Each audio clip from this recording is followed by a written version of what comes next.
അഞ്ജന ഇത്ര നേരം സംസാരിച്ചപ്പോഴേ അഞ്ജനയുടെ വോയിസ് എന്താ നല്ല രസം പറയുമ്പോ കേൾക്കാൻ. Thank you.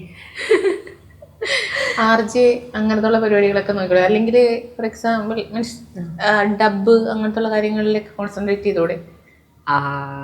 കോൺസെൻട്രേറ്റ് ചെയ്തുകൂടെ എന്ന് ചോദിച്ചാ വേണമെങ്കിൽ ട്രൈ ചെയ്യാം. പക്ഷേ വേണമെങ്കിൽ ട്രൈ ചെയ്യണം, നല്ലതാ, ട്രൈ ചെയ്തോളൂ, കിട്ടും. പക്ഷെ അതിന് പിന്നിലൊരു വലിയ സ്റ്റോറി ഉണ്ട് കേട്ടോ. ഞാന് എൻ്റെ വോയിസിൽ ഞാൻ ഒട്ടും കോൺഫിഡൻ്റ് അല്ലായിരുന്നു. ഇപ്പോൾ എനിക്ക് എൻ്റെ ബോഡിയുടെ കാര്യത്തിലുള്ള ഇൻഫീരിയോറിറ്റി കോംപ്ലക്സിനെക്കാളും വലുതായിരുന്നു എൻ്റെ വോയിസിൻ്റെ കാര്യത്തിലുള്ള എൻ്റെ ഇൻഫീരിയോറിറ്റി കോംപ്ലക്സ്. അതിനെന്താ കാര്യം? അപ്പോൾ ഞാൻ നോക്കുമ്പോൾ എൻ്റെ സൗണ്ട് സാധാരണ പെൺകുട്ടികളുടെ സൗണ്ട് എന്നൊക്കെ പറയുന്നത് നല്ല സ്വീറ്റ് സൗണ്ട് ആയിരിക്കുമല്ലോ. ഞാനങ്ങനെ കണ്ടിട്ടുള്ളത്. അപ്പോൾ ഞാൻ കണ്ടിട്ടുള്ളത് പൊതുവെ അങ്ങനെയാണ്, നല്ല പോലെ പാട്ട് പാടുന്നത്. അല്ലെങ്കിൽ എൻ്റെ കൂടെയുള്ള ഫ്രണ്ട്സിൻ്റെ എല്ലാവരുടെ സൗണ്ട് നല്ല മധുരമായ സ്വീറ്റ് ആയിട്ടുള്ള സോഫ്റ്റ് ആയിട്ടുള്ള സൗണ്ട് ആയിരിക്കും. അപ്പൊ ഞാൻ മാത്രം ഒബ്സർവ് ചെയ്യുമ്പോൾ എൻ്റെ മാത്രം സൗണ്ട് ഉള്ളൂ ഒരു തരത്തിലും, അതായത് രണ്ട് ഗണത്തിലും പെടൂല, ബോയ്സിന്റെ ഗണത്തിലും പെടൂല, ഗേൾസിന്റെ ഗണത്തിലും പെടാത്ത കൊണ്ട് ഒരു ശബ്ദമായിട്ടാണ് ഞാൻ കണ്ടുപിടിച്ചിട്ടുള്ളത്, എൻ്റെ ശബ്ദം. അപ്പോൾ ഞാൻ അതുകൊണ്ട് ഒട്ടും കോൺഫിഡൻ്റ് അല്ലായിരുന്നു.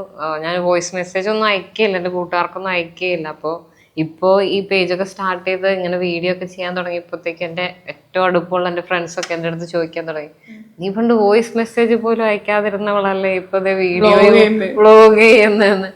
അത് ഭയങ്കര ഒരു ചേഞ്ച് ആണ്. അപ്പോൾ നമുക്ക് ഈ പേജ് തുടങ്ങി കഴിഞ്ഞപ്പോൾ ഒത്തിരി പേര് പറയാനും തുടങ്ങി നല്ല വോയിസ് ആണെന്ന്.